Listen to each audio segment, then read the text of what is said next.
Hello, everyone, and welcome to the Geary, Stein and Stevens Show, an amazing video podcast with sports stars, entertainment celebrities, and other great guests, combining one host who has no legs, one host who lives in Duluth, Minnesota, and another host who seems to never be on the show. But now, on to the show with Troy, Dave, and maybe even Will.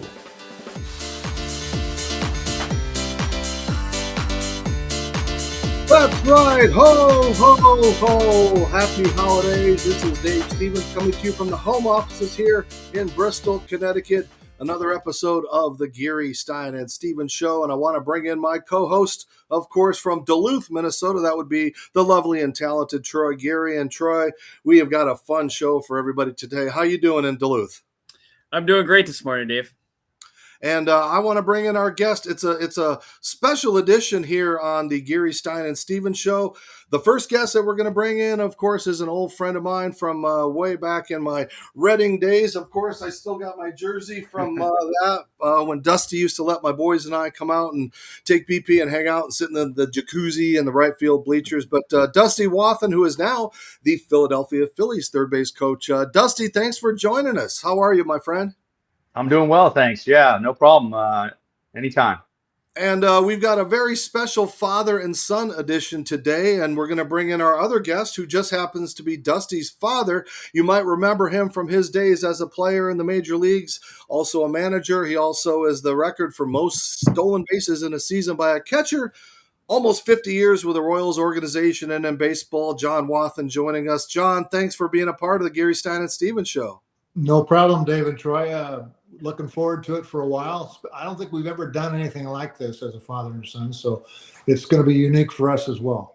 I think it's great, and people don't know your stories, and we'll get into that a little bit. Of course, we talked about your playing career and how long you were with the team in baseball, and now your son followed in your footsteps and is now the third base coach of the Phillies. And I think the coolest story is, you did your time with Kansas City. Dusty came up to the major leagues, got his 3 hits, 3 for 5, which a lot of people can't say they've done that. And, you guys have left this legacy of the Wathan name in baseball, Dusty. How proud are you of where you came from and your dad and where you are today in the big leagues?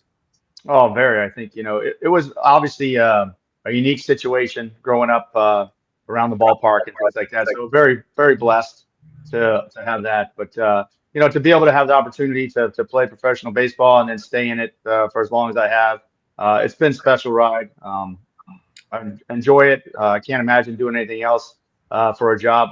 I'm very lucky not to have to be sitting behind a desk every day. I don't know if I could handle that. So this is my job, and I get to coach a game. I got to play a game and get paid for it. So every day is special, and you don't take it for granted. That's for sure. And John, what are your memories as we see Dusty back with the Phils and in that little Royals uniform when you used to take him to the park? I mean, what is that like for you as that proud papa moment from your career where Dusty is now? Well, obviously very, very proud of what he's done. He did it really all on his own. He had a lot of setbacks in his minor league career, played with a lot of different organizations, got released many times, and ended up with the Royals, getting a couple weeks in the big leagues, which, as you said, it's not that easy to do. He's worked very, very hard for everything he's done along the way, and I couldn't be more proud. It's funny, when he was a child and his brother Derek were a child, I always told them, the 2 boys, and we also have a daughter, Dina, who worked for the Royals for 18 years.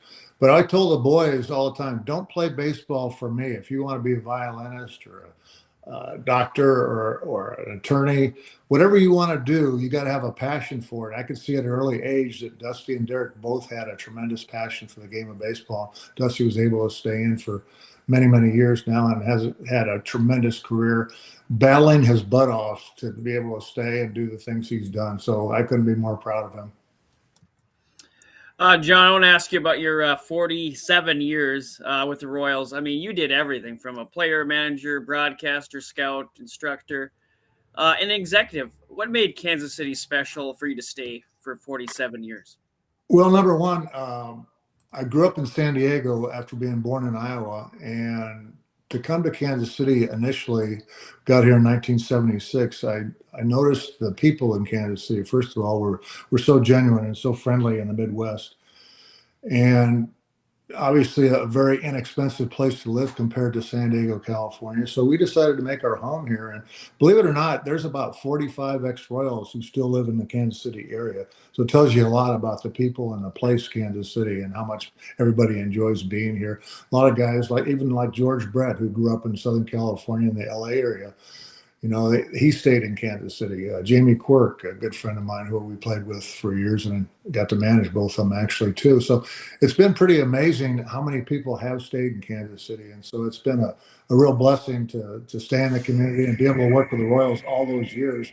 I tell everybody the only thing I haven't done is sold peanuts for the Royals or worked on the ground crew. And I guess there's still time. I'm only 74, so I still could do that. But as long as they're not trying to hit you in the head like this, I don't know if you remember when you get clocked in the head back in the playing days. The equipment not like it is today. Well, that's why I'm the man I am today. I got hit 2 or 3 times, I believe, in the head. So, yeah, it's been a great game, and as I said, I've had a passion for it. Wanted to stay in the game. I couldn't. When I was 8 years old, I wanted to play in the big leagues, and then when I got to the big leagues, obviously at 26 and a half, which is kind of late after being in the minor leagues a long time, I just wanted to stay. That's the hardest part about getting to the big leagues is staying. So I've been very blessed to get 52 years in baseball and 47 with the Royals after being let go as a player, a manager, and a broadcaster, to be able to have the fortitude to keep coming back and staying in the game. It's all I ever want to do. And I tell people all the time, I don't know what I'm going to do when I grow up and have to get a real job. Like Dusty said, it's been fun for all these years. Dusty, I got to ask you, because basically your kindergarten was Major League Baseball in a dugout with George Brett and Quisenberry and all those guys that were legendary Royals. So what did you take from that? Did it help you to become more of a player manager as far as seeing both sides and then being able to take that to the successes that you had in the minor leagues?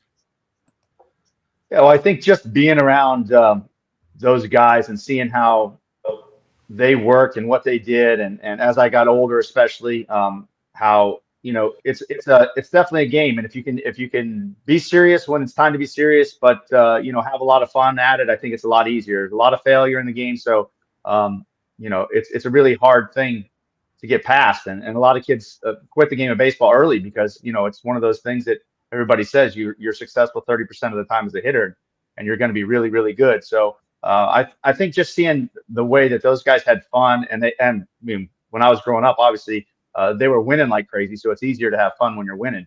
But I think that helped a lot, and then it helped me in the beginning of my career. I had some struggles at the very beginning, especially.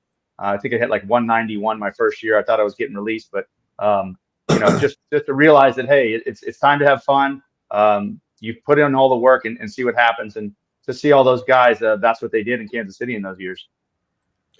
John, as you've watched your son and saw his style, I mean, does he have similarities to you, or did you tell him, hey, you got to be your own man and decide what kind of a manager that you want to be? Well, it's funny. We always, both of us were able to hit to the opposite field very, very well. I couldn't wait till a manager would put on a hit and run so I could hit a ground ball to second base and get the guy to third or get him home. Obviously, with Dusty's size, being a big guy, a lot bigger than me, we have a different running style. So he wasn't quite able to steal base like I was, but I think he was a better catcher than I was. Whenever I saw him in the minor leagues, the way he received the ball and blocked the ball, I was able to play first base and outfield and play a lot of different positions. Dusty mainly played first base, a little bit of third base, and caught a lot. So there are some similarities.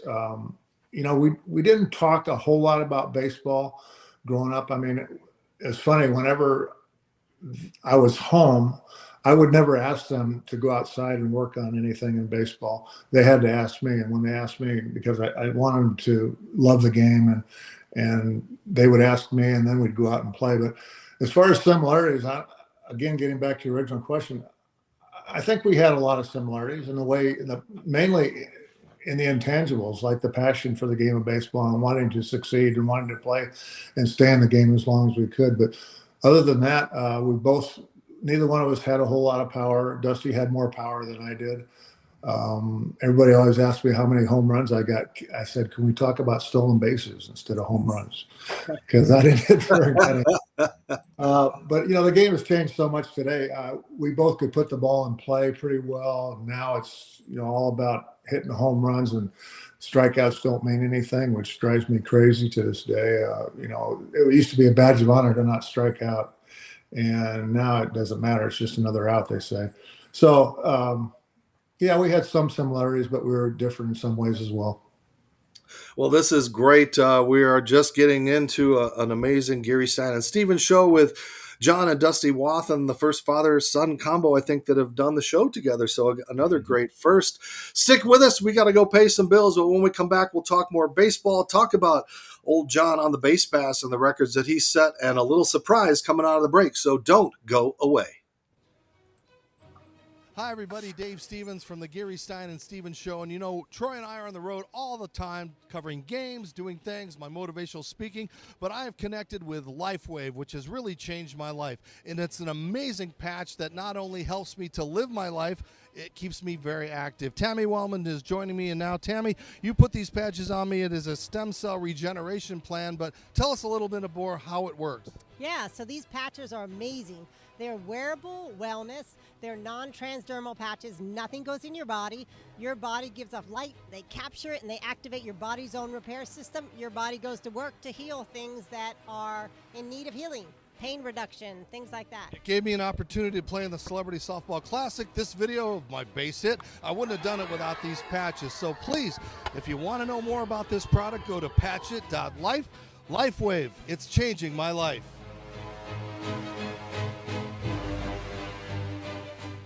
We told you all year long, and now we have to holler. We ruined all our hopes and scratched out all our collars. So freshly dressed, that's the sign to go. With hundreds of amazing shirts and places to spend your dough. Oh, freshly dressed, will find your shopping load. And save more for check out with the GSS show code. The GSS show code. That's right, the beautiful and lovely Fresh Clean Threads Choir. And of course, we appreciate all of our sponsors and everybody that really has been a big part of the success of the Geary, Stein and Stevens Show. And as we bring in our guests once again, I've got a very special surprise for Dusty. Dusty, you remember we used to come and hang out with you guys and work out. And like I said, you'd let me take batting practice. And those are my kids back in the day. We used to have such a fun time around the cages. And you were so nice when you'd come here for Rock Cats games. And well, my son has grown up to be a legendary Phillies fan. I got to take him to be on the field at the World Series last year. We were nice enough to talk to us now. And so I would like to bring in, I think, one of the number one Philly fans. That would happen to be my son, Brady Stevens, who is joining us from his home in Plainville. And Dusty, he wanted to say hi and ask a couple of questions. So Brady, take it away. Well, how are you guys doing today? I know it's my debut on the show, but Good, Brady. I'll let you guys take the floor because it's your show here. Well, Brady, cool. you said you had a Good to see you. question. You had a question about who he's coached and those guys. Go ahead and ask him. Yeah, well, I was wondering, I know you've been with the Phillies for a couple of years now, and you've been in the minor league system forever. Who was the biggest connection you had, in your opinion, with any player? Who's like the most fun you had? Well, the closest probably, and the guy that I've had the most was Rhys Hoskins. Rhys and I have been apart for about 3 weeks since 2015. He played for me in 2015 in Double-A. We both moved up to Triple-A together in 2017. And then if you recall, he got called up in August of 17. And then I was managing in Lehigh Valley Triple-A.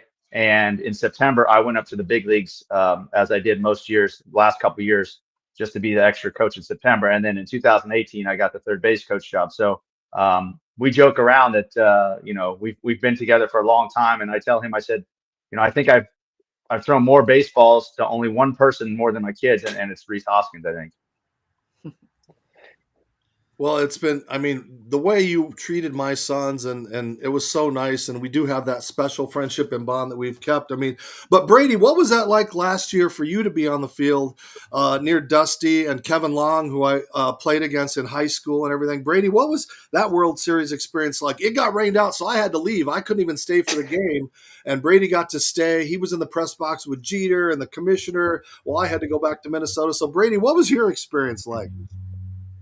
Yeah, for me, it was a crazy experience. I mean, I've been a Phillies fan for a long time now. I think back in 2010-11, I bandwagoned when they were arguably, if not the best team in the MLB, which I think they should have won in 2011. That season was a fluke, but and Cliff Lee on the cover of 2K11 and all that stuff. And ever since I became a fan, when I bandwagoned, they never made the playoffs up until I think it was 2020, 2021, 2022. 2022 is when they, yeah. Yeah. And so 22 was when we got back. yeah, going there was an experience. I know we went to the NLCS was the first game that I actually went to with my father, but we went all that whole weekend. I went up to Penn State and I saw the Penn State Ohio State game, and then that Sunday we went to Steelers Eagles, and your car broke down. Everything went wrong that weekend, and that Monday was the first World Series game, and we had to be back by Tuesday. And we get there, we're there for 4 hours, and the game gets rained out. So it was unfortunate. I ended up going to the game. I know my dad didn't, but that experience was cool, and especially being a fan for so long and finally seeing them win, it's great. I know I'm young, so I haven't really seen a lot, but so far the last few years have been really good. So, well hopefully we continue it. Thanks for the surprise, Brady, and go get my gift and wrap it. Thanks. Yeah, I will. Don't worry, you'll love it. All right, son. Love you, bud, and we'll talk to you soon. You. Thanks for the See you guys. surprise. Good to see you. Bye, So, Brady. John, what did it? It was a big moment for me to get my son into Philly and to see Dusty and to see that. What was it like for you to give your kid that opportunity to be around some of the greatest names in the history of baseball? It had to be very special. Well, Dave, when you're there doing it at the time, you don't think that much about it. You're so worried about your career and what you do on a daily basis to get better and stay in the big leagues. It just became a part of you and expected that, yeah, my kids were going to be around the ballpark. My wife was going to come to the ballpark and bring them. And after games, they used to play up in the concourse area. They'd find anything to play with baseball with, like a watered up paper cup or something, and play up there all the time. You're exactly right when you said that was their preschool or kindergarten was baseball. That's exactly what happened with my kids. They were at the ballpark all the time. So it was just to be expected and to kind of take it for granted. I just glad it happened in retrospect, thinking about all the opportunities and the memories that I have of them being around the ballpark. And I'm sure they have a ton as well. Dusty, every year last couple of years, your names come up for managerial jobs. Is that still your ultimate goal, being a manager in Major League Baseball? Well, I think I'd like to challenge one day. I'm in a pretty good spot right now. So I think earlier in my big league career, I guess you would say, this will be my 7th year in the major leagues on the major league staff. I'd say that I really, really wanted to do it and had a huge desire to, get interviews and things like that. But, after the last couple of years, the success that we've had, the position that I'm in Philadelphia, it's not as important, I don't think. It's definitely something I want to do, but I love where I'm at. I love the guys that I work with. Our coaching staff is amazing. The players are great guys. We have a good group of players, and we have a lot of fun and put in a lot of hard work. But I think sometimes you just need to be grounded and be where your feet are. And I'm in a really good place right now. I've been with the Phillies for a long time. I think this will be my 19th year total. Played 2 years in the minor leagues with them, and then 10 years in the minor leagues managing. And this will be my 7th year in the big league. So I'm really happy where I'm at right now. If that opportunity arises, I'd be all for it and accept the challenge. But it also would have to be the right spot. I don't think I would just jump on something just to manage. And we're taking a look at you getting players home and rounding the bases, and that's got to be a lot of fun. But I want to ask about a certain player that you've gotten to be around the last couple of years. everybody talks about the people on the West Coast. They forget about a guy like Bryce Harper. Coming off an historical. What he brings to that team and what he has been like to just watch as a player. Yeah, he's a great person to start off with. Not only his talent is through the roof, but he's just a great person. So that makes it easy to root for a guy like that. You got some guys over the years that are great players, but just maybe not the best person in the world. But Bryce is such a competitor, such a good person, family man, religious, great guy. That it's really special to be around him. And then when he does something, it doesn't shock you. It's just like almost expected. When he doesn't get a hit in big situations, you're almost shocked that he didn't get the hit. I know that happened kind of in the NLCS this year where he hit a ball well, didn't go out. It was almost you expected him to hit a home run in that situation. So it's been special to be around him and all the guys. But yeah, you're watching a guy that's got a really good chance to be in the Hall of Fame if he continues on the track. And that's got to be fun, for you to go to the ballpark every day. But when we talk about a third base coach, explain to our non-fans out there, do they think you're just standing there waving guys around? So what are some of your day-to-day duties as far as what you have to do other than, high-fiving the guys as they hit a bunch of home runs last season? Well, as far as the coaching of third base, most everything comes through Rob Thompson. So as soon as the guy gets on base, I'm looking at Rob. He's going to give me a sign whether we're going to steal or do something, hit and run, bunt, things like that. But a lot of the stuff is preparation prior to the game. I go over a lot of video, watch a lot of video of outfielders throwing. Do they throw well going to their left, to their right? Do they throw well on the ball on the ground, or do they throw better with a ball in the air that they catch as a fly ball? So there's a lot of video work that goes in, and it gets easier. I shouldn't say easier. It gets to be a little bit less work because a lot of the guys now that I've been in the big leagues for 7 years, you've seen a lot of them, especially in our division. I know that Ronald Acuna is going to throw a ball 100 miles an hour. I know he's going to throw it flat-footed, things like that. So it gets a little bit easier or less work, I guess I should say. But a lot of video work, and then a lot of recap video work, going over whether a guy was safe, he wasn't safe.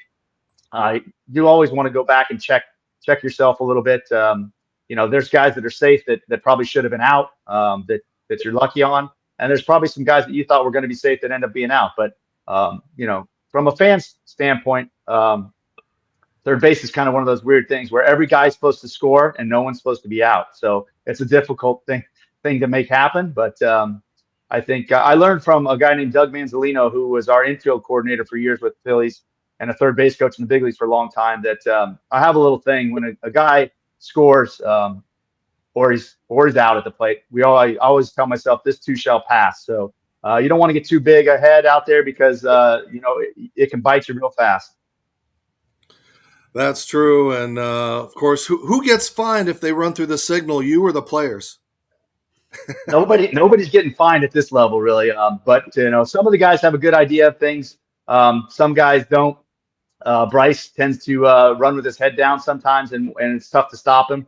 Most of the time he's right, though, and I'm wrong, so that's fine. I always tell the guys, don't worry, I'll take all the heat for it. You guys, it'll be my fault when you get thrown out. It'll be my fault if I stop you, so don't worry, I'll take the heat for it. You guys just play the game. But I really love coaching third base because it's the closest thing to playing that you can get after you're done playing. You're actually impacting the game at the moment. As other coaches, hitting coaches, pitching coaches, they can impact the game prior to the game. But once the ball's in the guy's hand or the pitcher delivers the ball, the hitting coach and the pitching coach and even the manager can't really do anything. They can suggest things, but I'm actually making an impact on the game, whether that's positive or negative. So it's a lot of fun to be out there, especially with the crowds that we have at home. Well, this is so fun, and we're going to continue this. We'll put a little bow on the show after it. We'll actually put John on the spot and ask him, what the heck's wrong with the Kansas City Royals? We know the Phillies are good, so we don't have to worry about them, but we're going to ask John and put him on the spot. Don't go away. You're watching Geary, Stein and Stevens on all platforms, including Roku, on your home TV. Easter Seals is the largest nonprofit provider of disability services nationwide, helping kids and adults with autism to achieve maximum independence. People with autism are at higher risk for mental health conditions, 85% of autistic kids have at least one. That's why we're working to help autistic people with complex behaviors and mental health challenges. We are Easter Seals.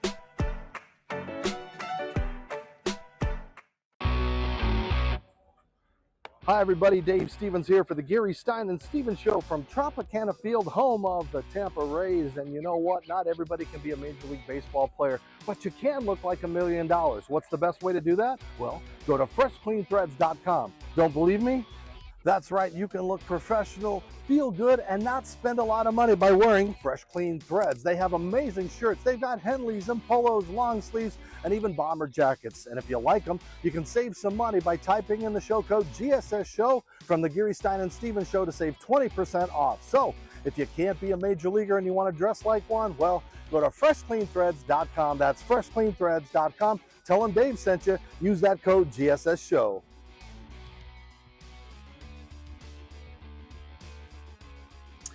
John, I got a question for you. JJ Easter Piccolo, Seals who's been is on the our largest show in the nonprofit past, provider of disability pretty busy services. this offseason with a lot of signings. What do you think of the job he's done and the additions so far this offseason?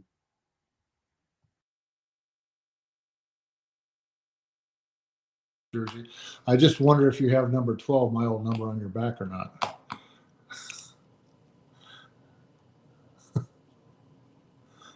John, I missed the first part of that. We had a technical connection here. Say that again, please. I Yeah. was asking Troy before I answered the question. I said, nice wardrobe choice today.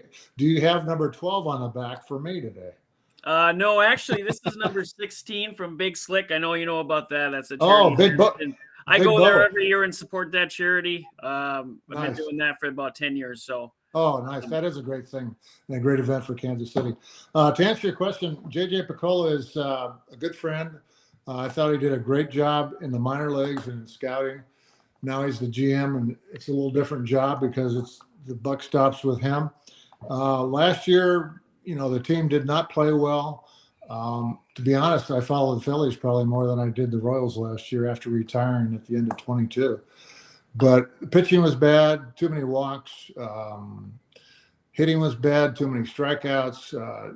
Not very good as far as the league goes, as far as results.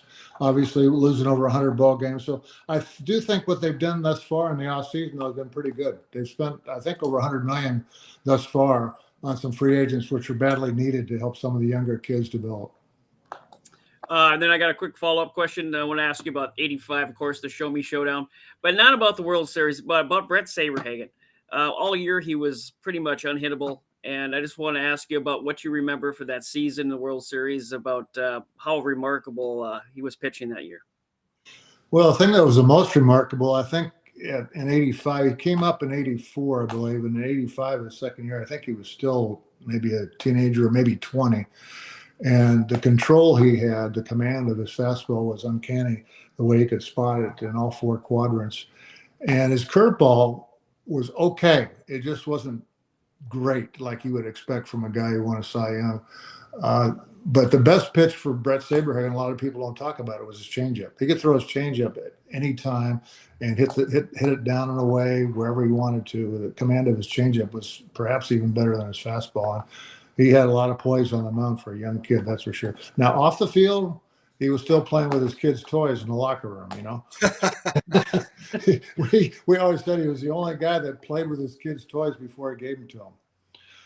John, speaking about a big kid, talk a little bit about George Brett and what he was like and what he brought to the game. Well, George, I've known George over 50 years now. It's hard to believe, almost as long as I've been married. I've been married 52. And George was quite a character as a kid. He loved to play baseball. He loved to go out after games and have some fun, like we all did back in the day, have a few adult beverages. And he was kind of wild as a kid, when he was 19 in A-ball and then went up to AAA quickly and got to big leagues quickly. He was 19 when he first got to the big leagues. And I've never seen a guy who worked as hard as him at his game. I thought I worked hard, but it was tough to keep up with him.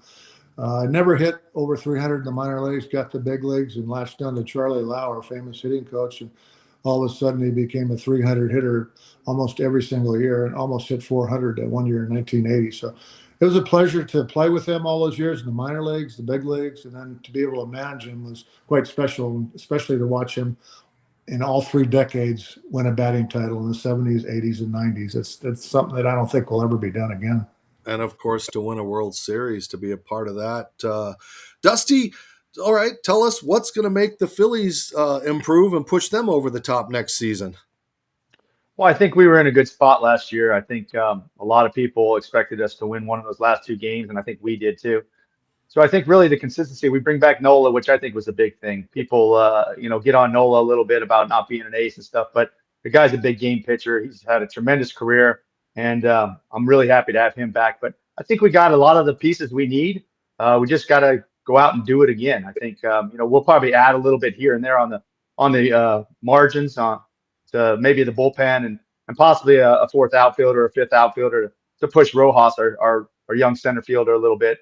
Give him a little bit of a challenge. But, I think the guys go out and do what they can do. I think we're in good shape. I think Trey started off rough last year. If we get Trey comfortable in Philadelphia and he starts off like his typical self, not like last year, I think that adds a couple more wins to us. And, it's just getting hot at the right time. I think the year before we got hot at the right time and then ended up getting cooled off a little bit just at the end. And same thing happened this year. We just fell 1 game short of the World Series. And, the biggest thing is to try to get in any way you can. But I think we have a good chance to get the division this year, honestly. I think if we play a little better out of the gate, not fall so far behind the Braves, that we'll have a chance to challenge them for the division, which would be very, I think, rewarding to have a chance down at the end to be able to challenge those guys, because right now, they're on top of the world.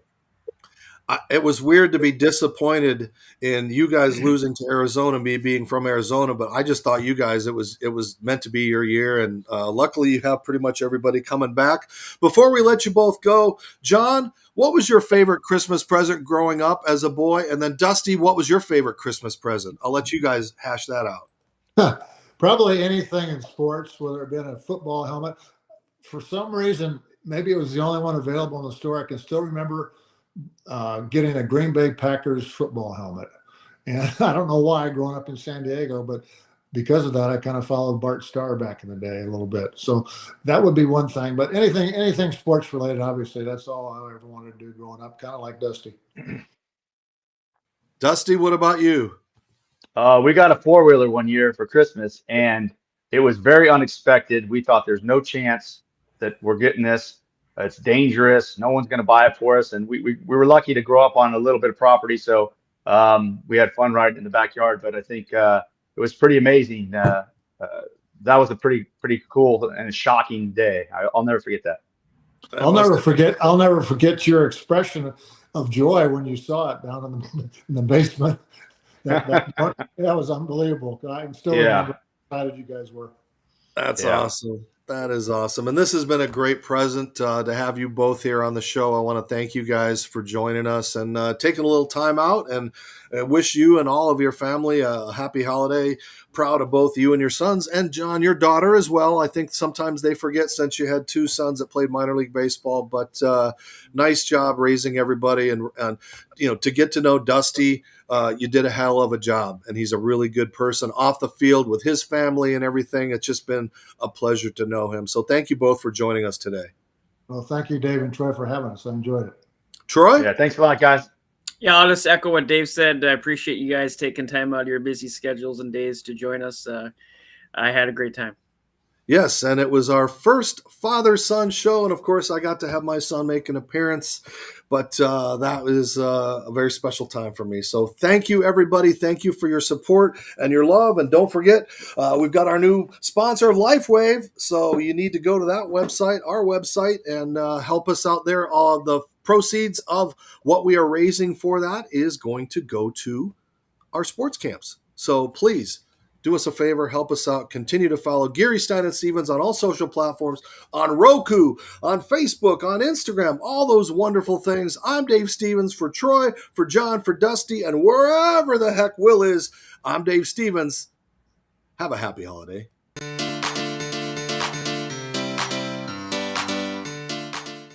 Thank you for tuning in to the Geary, Stein and Stevens Show. Follow us on social media, watch us on yourhometv.com, or now we're on Roku. Download it and watch us. And thanks for tuning in. Until next time, America.